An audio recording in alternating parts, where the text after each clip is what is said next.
"Security, get her away from me. I don't want someone like her anywhere near my table."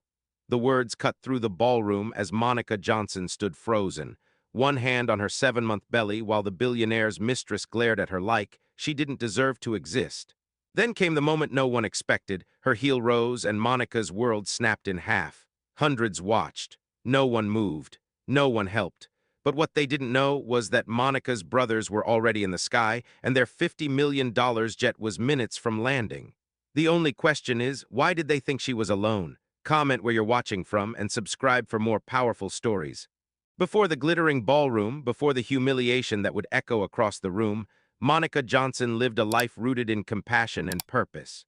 She wasn't a celebrity or a socialite or someone chasing high society approval. She was a dedicated maternity nurse, someone whose days were filled with calming frightened mothers, holding newborns against her chest, and reminding exhausted families that their most precious moments mattered. Monica had helped bring hundreds of babies safely into the world, and every time she stepped into a delivery room, she carried the same quiet strength her own mother once carried. She wasn't wealthy, but she was respected. She wasn't powerful, but she made others feel safe. And for Monica, that had always been enough. Her life changed the day she met Thomas Anderson. A billionaire, admired by the public, polished in every interview. He saw Monica at a charity event and pursued her with charm she wasn't used to. Their worlds were nothing alike, yet something about him seemed steady, genuine, believable. Against her brother's protective instincts, she trusted him. She believed in their future. And when she learned she was pregnant, she believed even more deeply that she was building a real family. But slowly, the quiet cracks began to show. Missed dinners, unexplained meetings. Subtle shifts in his voice whenever she asked simple questions. And then the charity gala invitation, sent to her with less warmth, less excitement, almost as if she wasn't meant to be there. Monica ignored the uneasiness. She wanted to believe her place beside him was secure. She wanted to believe people would welcome her for who she was, not judge her for the color of her skin. What she didn't know was that the very night she arrived at that ballroom, the tension she had been sensing for months was about to erupt in a way she could never have imagined. Monica arrived at the gala earlier than most guests, her emerald gown flowing softly around her belly. She had chosen it with care. Thomas once told her the color made her look radiant. She believed him then. She still wanted to believe him now. The moment she stepped into the ballroom, however, something shifted. Conversations paused mid-sentence. Eyes slid toward her, not with admiration, but with assessment, with judgment, with that quiet, cutting question. What is she doing here? She tried to brush it off. She had attended Thomas's events before, but tonight the air was different, charged, heavy, watching. And then she saw her. Emily Anderson, the woman rumored to be Thomas's communications advisor, stood close to him, too close. Dressed in a gown almost identical to Monica's, but in stark white, Emily's smile was the kind that arrived with a knife behind it. She didn't acknowledge Monica at first. She didn't need to. Her presence alone was a declaration. Monica approached a familiar donor, hopeful for a warm greeting, but Emily inserted herself between them with effortless precision, introducing herself as Thomas's partner, leaving the rest of the sentence dripping with meaning. Every attempt Monica made to speak with someone, Emily intercepted, redirected, erased. It wasn't a coincidence. It was choreography. Whispers traveled faster than the music. "That's her, the nurse. I heard she only got in because, well, you know." Monica forced a smile through the sting, placing a hand gently on her belly. Her daughter kicked softly, and for a moment she felt anchored. But the ground underneath her was already shifting. At the head table, one Monica had set herself. Her nameplate was gone, replaced by someone she had never seen. When she spoke up, Emily materialized like a shadow. "This table is for contributors," she said, voice sweetened with poison. "You might be more comfortable near the kitchen." Several guests looked down, suddenly interested in their plates. No one challenged it. No one defended her. Even Thomas avoided her gaze, as if acknowledging her would disrupt the script he silently agreed to. Security appeared within minutes, questioning her invitation, at her own event. Monica looked at Thomas one more time, hoping for even a small gesture of support. None came. Only the cold indifference of a man who had already decided her value. She stepped aside, humiliated but steady, seated alone near the kitchen doors where servers passed without meeting her eyes. But the worst still waited. Across the room, she saw a face that once meant safety. Her lifelong friend, Karen Mitchell, laughing at Emily's table. Monica approached her slowly, heart clenched with hope. But Karen's apology was a quiet surrender. Emily had offered to fund her nonprofit, and Karen hadn't said no. Loyalty had a price, and Monica now knew hers. Her world shrank with every minute she spent at that lonely table. And still, the cruelty escalated. Emily took the stage for the evening's announcements, praising donors, highlighting achievements. Achievements Monica had built from the ground up, yet never once acknowledging her. 3 years of work erased in one practiced smile. Something in Monica finally cracked. Fear bent into resolve. She stood and walked toward the stage, her heartbeat a steady drum against her ribs. The crowd parted, but not out of respect, out of morbid curiosity. Emily descended, meeting her halfway. Her eyes gleamed with the confidence of someone who believed she was untouchable. What followed wasn't a slip, wasn't an accident, wasn't a misunderstanding. It was deliberate. A hand on Monica's stomach, a whispered insult about her unborn child, and then the kick. A sharp, vicious strike meant to wound more than her body. Monica fell.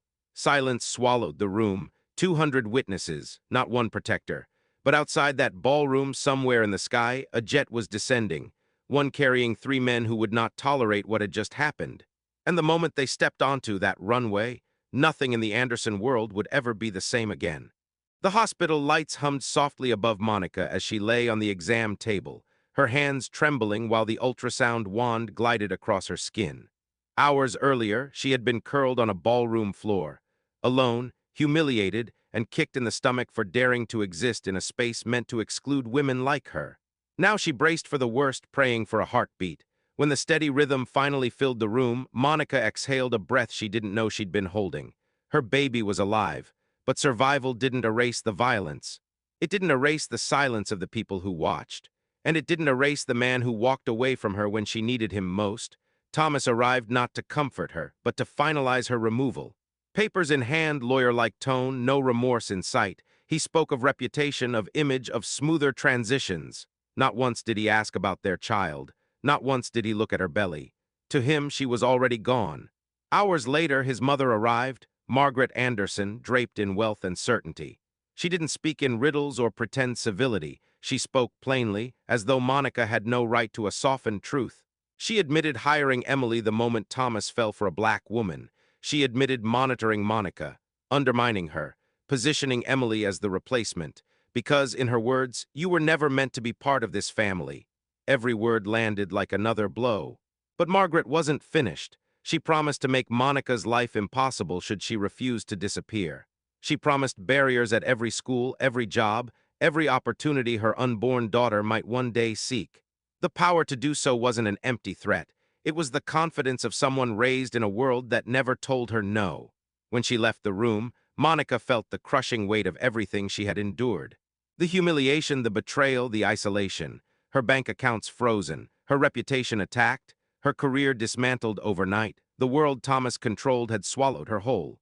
But the world she came from, the one she tried so hard to carry on her own, had not forgotten her. At 3:17 p.m., her phone buzzed with a voice she hadn't heard in years. Her oldest brother, Jamal, calm, direct, and aware of everything. He told her the lawsuit threatening their family business was staged. He told her they had been watching Thomas and Margaret's moves for months. He told her Emily's involvement hadn't been a surprise. And he told her this: tomorrow morning you're going to his victory brunch. Let them think they won. And then watch what happens next. Before Monica could respond, she looked out the hospital window and saw a black SUV pull into the parking lot. The driver stepped out, looked up at her room, and nodded once. A silent message: you're not alone anymore. And far from the hospital, on a private runway reserved for the Andersons, a jet was beginning its descent. One that carried 3 brothers, one that carried consequences, one that carried the end of the Andersons' illusion of power. The victory brunch was supposed to be the Anderson family's moment of triumph. Conversation buzzed across the terrace, cameras clicked, and Emily stood confidently beside Thomas as if she already wore the crown Monica had been forced to give up. But beneath the polished surface, cracks were forming, cracks that widened the moment the engines of a sleek black jet roared across the private runway. When Jamal, Darius, and Andre stepped out, everything shifted. They didn't arrive with chaos. They arrived with truth, proof, and a level of power the Andersons had never expected from the woman they tried to erase. In minutes, their quiet gathering transformed into a reckoning. Documents exposed lies. Testimonies revealed racism. Contracts crumbled under scrutiny. The social hierarchy Thomas and his mother relied on collapsed before their eyes. Emily's violent attack was no longer hidden behind wealth. Margaret's quiet plotting was no longer shielded by influence, and Thomas's betrayal, his silence, his abandonment, was no longer a private wound. It was public, undeniable, and irreversible. For Monica, justice didn't come in the form of revenge. It came in the form of recognition. She wasn't just the woman they humiliated. She wasn't just the nurse they dismissed. She was a daughter, a sister, a mother-to-be, and her voice had been restored. Months later, as her daughter Hope entered the world, Monica held her close with a clarity she hadn't felt in years. She realized her story wasn't just about surviving injustice. It was about transforming it. She opened a women's health center in her hometown, offering care to mothers who had been overlooked, ignored, or mistreated, the very women she once stood beside in delivery rooms. The Anderson family lost their spotless facade, but Monica gained something far greater: purpose, community, and a future where her daughter would grow up knowing her mother fought back with truth. Because stories like Monica's aren't just tragedies, they're warnings. They remind us that silence protects the oppressor, not the oppressed, and racism doesn't disappear simply because wealth tries to disguise it. The real question is, when you see injustice, will you speak or stay silent?